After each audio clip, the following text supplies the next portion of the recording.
हूँ खिलजी। मैंने ही नालंदा जलाया था ताकि यहाँ के लोग अपन पढ़ रहे और उन पे राज करने में आसानी हो। तो वीडियो को पूरा देखें और चैनल को सब्सक्राइब कर लीजिए।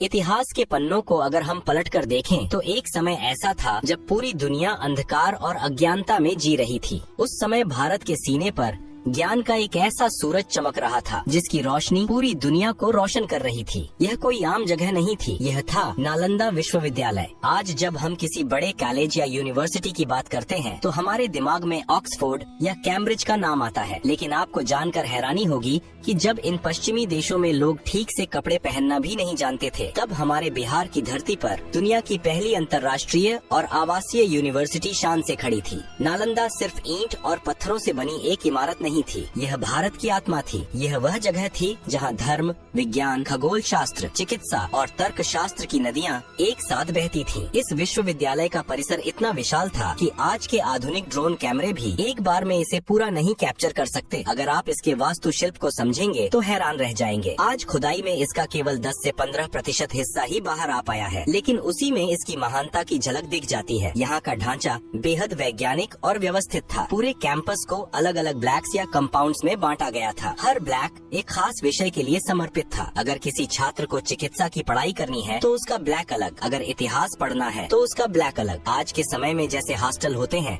वैसे ही वहाँ छात्रों के रहने की बेहतरीन व्यवस्था थी। कमरों का निर्माण कुछ इस तरह किया गया था कि प्राकृतिक रोशनी और हवा हमेशा बनी रहे। कुछ बड़े कमरे थे जहाँ 30 से 35 छात्र एक साथ रह सकते थे, तो कुछ सिंगल सीटर कमरे भी थे जो विशेष ध्यान और अध्ययन के लिए बने थे। सुरक्षा और अनुशासन का स्तर यह था कि हर हॉस्टल ब्लॉक का एक मुख्य द्वार होता था और अंदर पानी की सुविधा के लिए हर प्रांगण में अपना एक अलग कुआं होता था। छात्रों को पानी पीने के बहाने बाहर भटकने की इजाजत नहीं थी। हर ब्लॉक में एक ऊंचा चबूतरा या सिंहासन नुमा जगह होती थी जहाँ से आचार्य बैठकर शिक्षा देते थे और छात्र नीचे जमीन पर पूरी श्रद्धा के साथ बैठकर ज्ञान ग्रहण करते थे। जो छात्र सीनियर होते थे या जो ध्यान में गहरे उतरना चाहते थे उनके लिए अलग से छोटी गुफाओं जैसी संरचनाएं बनी थीं। लेकिन नालंदा में प्रवेश पाना कोई बच्चों का खेल नहीं था। यह दुनिया की इकलौती ऐसी यूनिवर्सिटी थी जिसके द्वारपाल भी प्रकांड विद्वान हुआ करते थे। चीन, कोरिया, तिब्बत और तुर्की से जो छात्र मीलों का सफर तय करके यहाँ आते थे उन्हें सबसे पहले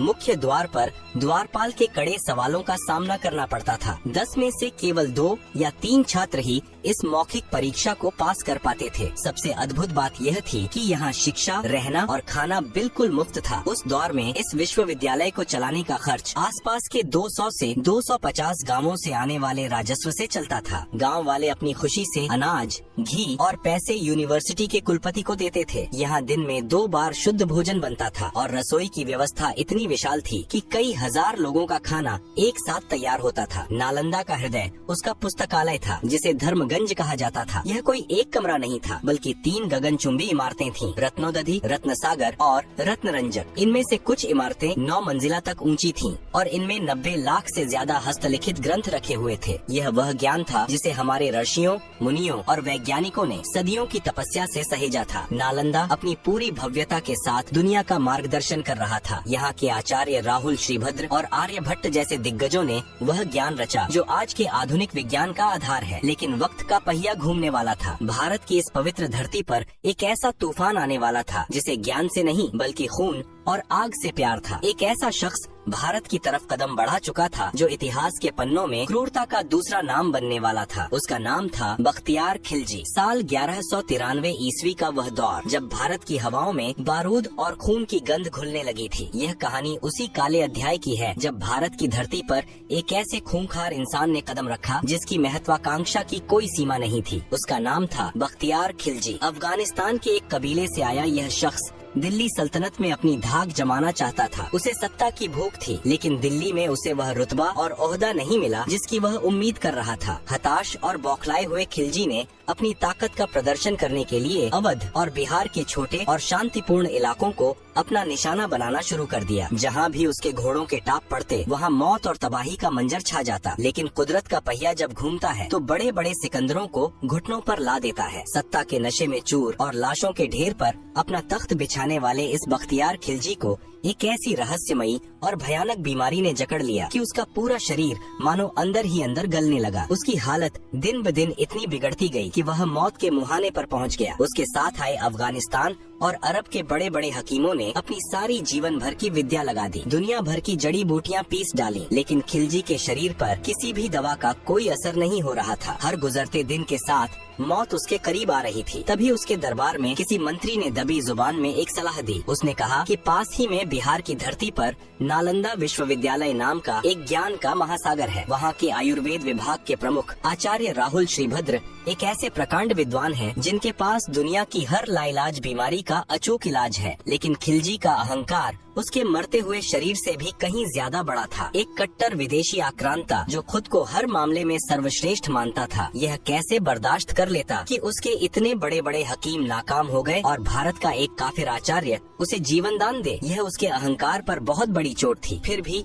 मरता क्या न करता। उसने आचार्य राहुल श्रीभद्र को अपने दरबार में बुलवाया। भारतीय संस्कृति की यह महानता रही है कि हमारे यहाँ गुरु और वैद्य कभी यह नहीं देखते कि सामने वाला दोस्त है या दुश्मन। आचार्य जी जब खिलजी के सामने पहुँचे तो खिलजी ने अपनी कुटिल मानसिकता दिखाते हुए एक बेहद अजीब और घमंडी शर्त रख दी। उसने कहा, मैं तुम्हारी दी हुई कोई भी जड़ी बूटी, काढ़ा या दवा नहीं खाऊंगा, न ही तुम्हारी कोई दवा पीऊंगा। अगर तुम सच में इतने बड़े ज्ञानी हो तो मुझे बिना कोई दवा खिलाए पिलाए ठीक करके दिखाओ। यह शर्त किसी भी आम वैद्य के लिए असंभव थी। दवा के बिना इलाज कैसे हो सकता है? लेकिन आचार्य राहुल श्रीभद्र नालंदा की उस महान और उन्नत वैज्ञानिक परंपरा के वाहक थे जहां ज्ञान अपने चरम पर था। उन्होंने खिलजी की इस चुनौती को शांत भाव से स्वीकार कर लिया। उन्होंने कुछ दिनों का समय मांगा और जब वे वापस लौटे तो उनके हाथ में कुरान ए पाक की एक प्रति थी। आचार्य ने वह पवित्र ग्रंथ खिलजी को सौंपा और कहा, सुल्तान, आप रोज इस ग्रंथ के कुछ पन्ने पढ़ें। आपको बस इसे पढ़ना है, आप अपने आप ठीक हो जाएंगे। खिलजी को यह बात मजाक लगी, लेकिन उसने पढ़ना शुरू किया। वह रोज कुरान के पन्ने पलटता और पढ़ता और फिर वह हुआ जिसने पूरे दरबार को हैरत में डाल दिया। चमत्कारिक रूप से खिलजी की हालत में सुधार होने लगा और कुछ ही हफ्तों में वह मौत के मुंह से बाहर आकर पूरी तरह से स्वस्थ हो गया। खिलजी हैरान था। उसे लगा कि यह कोई जादू है, लेकिन जब उसे इस जादू के पीछे का विज्ञान पता चला तो उसके पैरों तले जमीन खिसक गई। आचार्य राहुल श्रीभद्र ने कोई तंत्र मंत्र नहीं किया था, बल्कि उन्होंने अपने अपार आयुर्वेदिक ज्ञान का इस्तेमाल किया था। आचार्य जानते थे कि पन्ने पलटते समय लोग अपनी उंगलियों पर थूक लगाते हैं, इसलिए उन्होंने कुरान के उन पन्नों के कोनों पर एक खास और अत्यंत प्रभावशाली अदृश्य औषधीय लेप लगा दिया था। खिलजी जब भी पन्ने पलटने के लिए अपनी उंगलियों को जीभ से लगाता, वह दवा उसके थूक के जरिए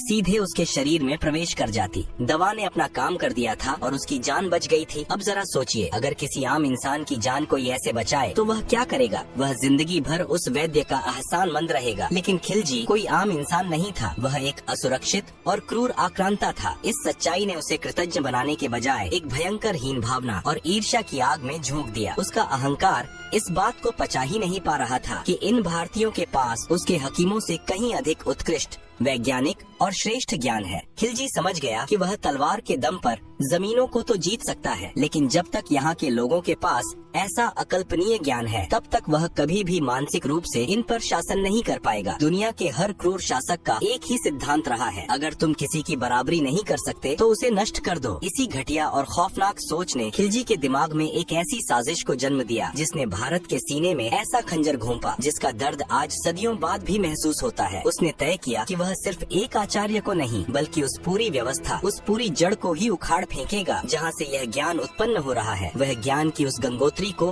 खून से लाल करने के लिए निकल पड़ा। बख्तियार खिलजी के अंदर सुलग रही हीन भावना और ईर्ष्या की आग अब एक भयंकर ज्वालामुखी का रूप ले चुकी थी। वह यह बात अच्छी तरह समझ गया था कि भारत की असली ताकत उसके राजाओं की तलवारों में नहीं, बल्कि उसके ऋषियों, मुनियों और आचार्यों के मस्तिष्कों में बसती है। जब तक नालंदा जैसी जगह आबाद हैं, तब तक वह और उसके जैसे आक्रांता कभी भी भारतीयों के मनों पर राज्य नहीं कर पाएंगे। एक असुरक्षित शासक जब अपनी बौद्धिक हार मान लेता है तो वह सबसे पहले उस समाज की जड़ों पर कुल्हाड़ी मारता है, और खिलजी ने भी यही खौफनाक रास्ता चुना। साल 1193 ईस्वी का वह काला दिन जब खिलजी की बर्बर सेना ने नालंदा के उस शांत पवित्र और निहत्थे परिसर पर धावा बोल दिया। यह कोई युद्ध नहीं था, क्योंकि सामने लड़ने वाले कोई सैनिक नहीं थे। वहाँ सिर्फ ध्यान मग्न बौद्ध भिक्षु, वेद पढ़ते ब्राह्मण और चिकित्सा से लेकर खगोल शास्त्र तक की गुत्थियां सुलझा रहे निहत्थे छात्र थे। जो हाथ केवल कलम पकड़ना जानते थे, उन्हें खिलजी की सेना ने बेरहमी से काट डाला। हजारों आचार्यों और छात्रों का बेरहमी से कत्लेआम किया गया। पूरे नालंदा परिसर की फर्श, जो कभी ज्ञान की चर्चाओं से गूंजती थी, अब बेगुनाह विद्वानों के खून से लाल हो चुकी थी। इंसानों को मारने के बाद खिलजी का शैतानी दिमाग अपनी असली मंजिल की तरफ मुड़ा, धर्मगंज। उसने आदेश दिया कि इस पूरे पुस्तकालय को आग के हवाले कर दिया जाए। 3 विशाल इमारतों में रखी 90 लाख से ज्यादा पांडुलिपियों में आग लगा दी गई। यह आग कोई 1 या 2 दिन नहीं, बल्कि पूरे 3 से 6 महीने तक सुलगती रही। अक्सर लोग हैरान होते हैं कि आग को बुझने में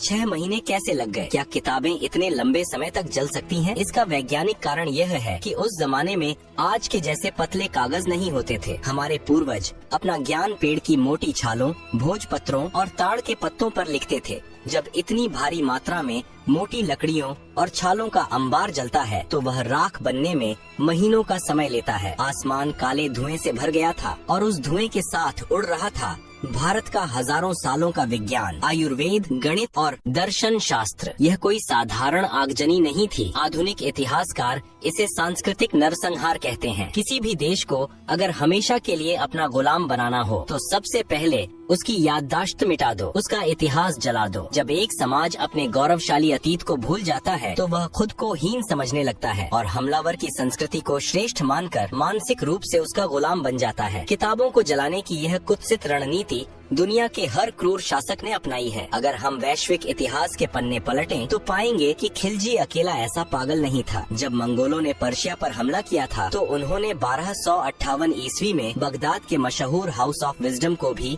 इसी तरह तबाह कर दिया था। उस समय बगदाद इस्लामिक स्वर्ण युग का केंद्र था। मंगोलों ने वहाँ की सारी किताबें टिग्रिस नदी में फेंक दी थी। कहा जाता है कि किताबों की स्याही से नदी का पानी काला हो गया था और विद्वानों के खून से नदी का पानी लाल हो गया था। सोचिए, अगर आज वह ज्ञान बचा होता, तो आज इराक और ईरान कितने विकसित देश होते। बिल्कुल इसी तरह 20वीं सदी में हिटलर के नाजी जर्मनी ने भी अपनी विरोधी विचारधाराओं को कुचलने के लिए सरेआम सड़कों पर किताबों की होली जलाई थी। कुछ लोग आज भी नालंदा के जलने की घटना को एक कोरी कल्पना या मिथक साबित करने की कोशिश करते हैं, लेकिन सच कभी नहीं छुपता। 1260 ईस्वी में छपी एक फारसी किताब तबाकत ए नासिरी, जिसे एक मुस्लिम इतिहासकार मिनहाज ए सिराज ने लिखा था, इस पूरी बर्बरता की गवाही देती है। सिराज ने अपनी किताब में बड़े गर्व से लिखा है कि कैसे खिलजी ने कॉलेजों के शहर को नेस्तनाबूद कर दिया और वहाँ के सभी ब्राह्मणों और भिक्षुओं के सिर मुंडवाकर उनका कत्लेआम कर दिया। बख्तियार खिलजी ने नालंदा की ईंटों को तोड़ा और हमारी किताबों को जलाया। यह हमारे शरीर पर किया गया एक बाहरी घाव था, जो भले ही गहरा था, लेकिन फिर भी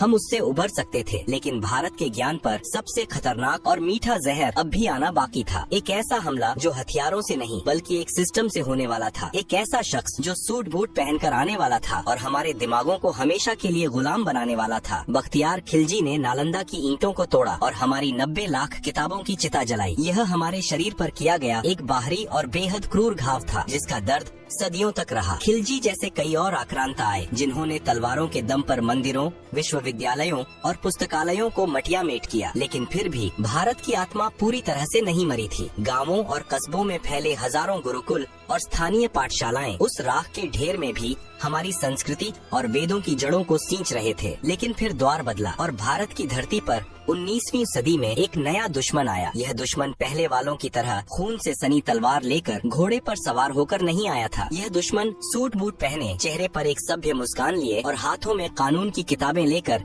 जहाजों से उतरा था। ये थे अंग्रेज, और इनका सबसे खतरनाक, चालाक और बौद्धिक हत्यारा था लॉर्ड थॉमस बबिंगटन माइकाले। अंग्रेज यह बहुत अच्छी तरह समझ चुके थे कि हथियारों और तोपों के दम पर इतने विशाल, विविध और सांस्कृतिक रूप से समृद्ध देश पर हमेशा के लिए राज्य नहीं किया जा सकता। उन्हें यह भी पता था कि जब तक एक भारतीय को अपनी संस्कृति, अपने प्राचीन विज्ञान, अपने साहित्य और अपनी मिट्टी पर गर्व रहेगा, तब तक उसे सच्चा गुलाम नहीं बनाया जा सकता। एक गुलाम शरीर से कहीं ज्यादा खतरनाक एक आजाद और सोचता हुआ दिमाग होता है। इसीलिए मैकाले ने एक ऐसा मास्टर प्लान तैयार किया जिसने हमारी शिक्षा प्रणाली की रीढ़ की हड्डी ही तोड़ कर रख दी। मैकाले ने एक बेहद चालाक और विशैली नीति पेश की जिसे इतिहास में डाउनवर्ड फिल्ट्रेशन थ्योरी कहा जाता है। इस नीति का सीधा सा मतलब था पूरे भारत को शिक्षित करने की कोई जरूरत नहीं है, बस भारत के एक छोटे अमीर और उच्च वर्ग को अंग्रेजी शिक्षा दो। मैकाले का विजन बिल्कुल स्पष्ट और खौफनाक था। उसने कहा था कि हमें एक ऐसा वर्ग तैयार करना है जो रंग और खून से तो भारतीय हो, लेकिन अपनी पसंद, विचारों, नैतिकता और बुद्धि से पूरी तरह अंग्रेज हो। अंग्रेजों ने बहुत ही योजनाबद्ध तरीके से हमारे गुरुकुलों को मिलने वाले फंड और दान को अवैध घोषित कर दिया। संस्कृत, प्राकृत और स्थानीय भाषाओं को जानबूझकर पिछड़ापन का प्रतीक बना दिया गया और अंग्रेजी को बुद्धिमानी और स्टेटस का पैमाना घोषित कर दिया गया। एक ऐसा सिस्टम बना दिया गया कि अगर आपको सरकारी नौकरी चाहिए, कोर्ट कचहरी में न्याय चाहिए या समाज में इज्जत चाहिए तो आपको अंग्रेजी आनी ही चाहिए। धीरे धीरे लेकिन बहुत ही गहराई से भारतीयों के दिमाग में यह हीन भावना का जहर घोल दिया गया कि उनका अपना साहित्य, आयुर्वेद, खगोल शास्त्र, गणित और दर्शन सब बेकार और पुराना है। उन्हें यह विश्वास दिला दिया गया कि जो कुछ भी पश्चिम से आ रहा है वही असली विज्ञान और वही आधुनिकता है। साल 1836 के आसपास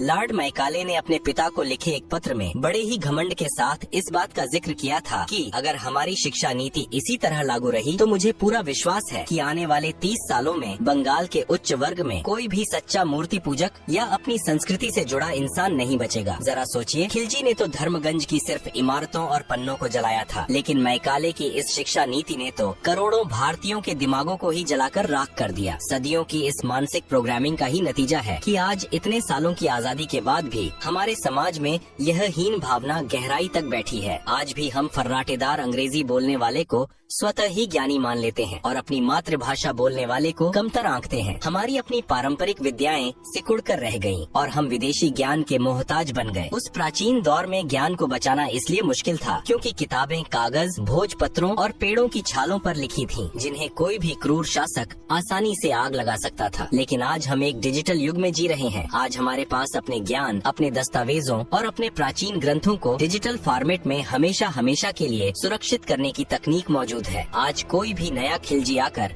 हमारी ई लाइब्रेरी को माचिस की तीली से नहीं जला सकता। नालंदा के वो जले हुए, खामोश और वीरान पड़े खंडहर आज भी चीख चीख कर हमें हमारी उस महान विरासत की याद दिलाते हैं जिसे हमने खो दिया है। आज जरूरत इस बात की है कि हम उन खंडहरों को देखकर सिर्फ मातम न मनाएं, बल्कि उस खोए हुए गौरव को वापस लाने की प्रेरणा लें। हमें उन मानसिक गुलामी की जंजीरों को तोड़ना होगा जो मैकाले हमारे दिमागों में डाल गया था। हमें अपनी जड़ों की तरफ वापस लौटना होगा, अपने प्राचीन ज्ञान और आधुनिक विज्ञान का बेहतरीन संगम बनाना होगा। क्योंकि याद रखिए, जो पेड़ अपनी जड़ों से कट जाता है वह चाहे कितना भी विशाल क्यों न दिखे, एक छोटी सी आंधी में गिर ही जाता है।